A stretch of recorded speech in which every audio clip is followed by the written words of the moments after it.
तर ममता बॅनर्जी या वाघिणीसारख्या लढतात, त्या जिंकल्याच पाहिजेत असं उद्धव ठाकरेंनी म्हटलं। एका महिलेला हरवण्यासाठी 2 लाख सीआरपीएफचे जवान उतरवलेत असं उद्धव ठाकरेंनी म्हटलं। बंगालमध्ये एकटी महिला ममता बॅनर्जी जी वाघिणीसारखी लढते, जिंकल्याच पाहिजेत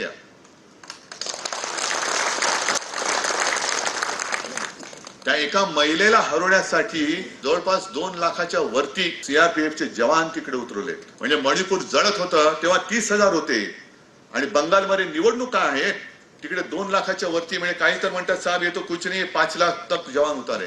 योगी आदित्यनाथ तिकडे, पंतप्रधान तिकडे, आमचे मुख्यमंत्री तिकडे, आणि या राज्यामध्ये ड्रग्स रॅकेट चालले, महिलांचे विनयभंग होत आहेत, भोंदूगिरी वाढते। पण नाही, आम्हाला त्याच्याशी काही देणं घेणं नाही। आम्हाला फक्त आम्ही राज्य महाराष्ट्र जिंकला, आता बंगाल जिंकायचे। तर भाजपाकडे बहुमत असतानाही आम्हाला बाजूला करण्याचा प्रयत्न झाला असं शिवेंद्रराजे भोसले यांनी म्हटलं। सातारा जिल्हा परिषदेच्या अध्यक्षपदावरून शिवेंद्रराजे भोसलेंनी शिवसेना आणि राष्ट्रवादीवर आरोप केला। जिल्हा परिषदेत जे झालं ते स्थानिक राजकारण होतं असं शिवेंद्रराजे भोसलेंनी म्हटलं आहे। शेवटी आम्ही सगळे एकत्र काम करतोय आणि मागे पण आम्ही म्हटलं की जे जिल्हा परिषदला झालं हे स्थानिक राजकारण होतं। भाजप 28 वर असताना जाणून बुजून भाजपला बाजूला ठेवणं ह्या पद्धतीचं नियोजन चाललं होतं। आणि आमचं म्हणणं होतं की बा निवडणुका वेगवेगळ्या जरी आपण लढलो असलो तरी आपण युतीमध्ये आहे। आम्ही अशा पद्धतीनं दोन्ही जिल्ह्यातील राष्ट्रवादीच्या नेत्यांशी मी स्वतः बोललो होतो, त्याला म्हणावा तसा प्रतिसाद आम्हाला मिळाला नाही। तर इतिहास घडवणारे नेते आपल्याकडे आहेत असं कृष्णराज महाडिक यांनी म्हटलेलं आहे। विश्वातील 1 नंबरचे नेते मोदी आपल्यासोबत असल्याचं कृष्णराज महाडिक यांनी म्हटलं। देवेंद्र फडणवीस माझं नालंदा विद्यापीठ आहे असं कृष्णराज महाडिक यांनी म्हटलं।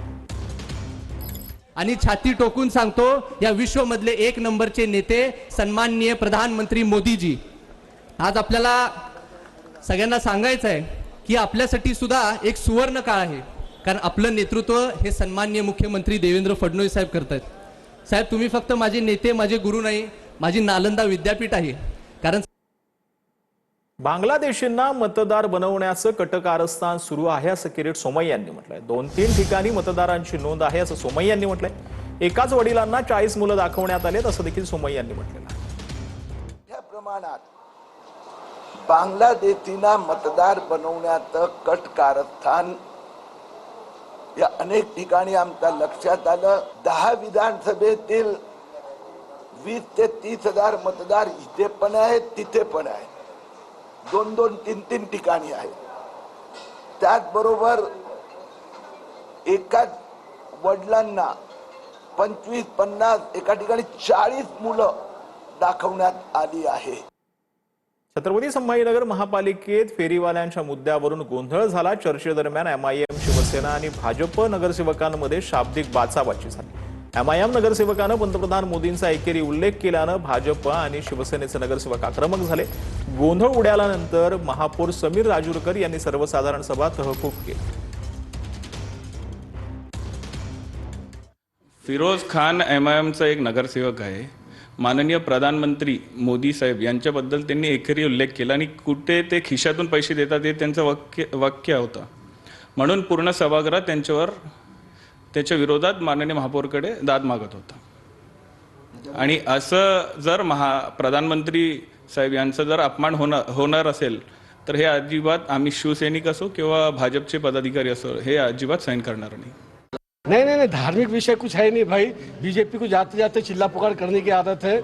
मुद्दे की बात नहीं है तो किस तरीके से जो है तो उसको जो है तो हिंदुत्व का रंग दिया जाए, इसके ऊपर चर्चा होती है। बाहर आने के बाद में नारा तकबीर किसी ने बोला तो वो जो है तो कार्यकर्ताओं ने बोले, कॉर्पोरेटर खड़े रह के जो है तो सबको जाने का रास्ता दे रहे थे। बीजेपी के लोगों ने बाहर निकलते निकलते मोदी मोदी, भगवान श्री राम, जय श्री राम। हमको ना मोदी से तकलीफ है, ना जो है तो भगवान से किसी को कोई तकलीफ हो सकती है। तो ये नारे लगाने से कुछ होगा नहीं। मेरी जो है तो आपके जरिए से महापौर साहब से और कमिश्नर साहब से ये रिक्वेस्ट है कि आइंदा के जनरल बॉडी कम से कम शहर के विकास के मुद्दे के ऊपर चर्चा की जाए तो बेहतर है, वरना ये जनरल बॉडी लगा के कोई मतलब नहीं है।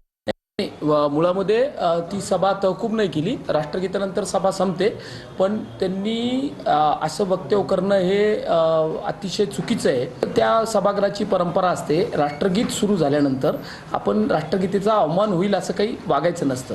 म्हणून राष्ट्रगीत चालू असल्यामुळं आमचे सदस्य पण शांत बसले, आम्ही पण शांत बसलो आणि पुन्हा सर्वसाधारण सभा होणारच आहे. आणि तो विषय जो आहे 67 क्रमांकाचा, त्यापासूनच पुढच्या सभेमध्ये प्रश्नपत्रिका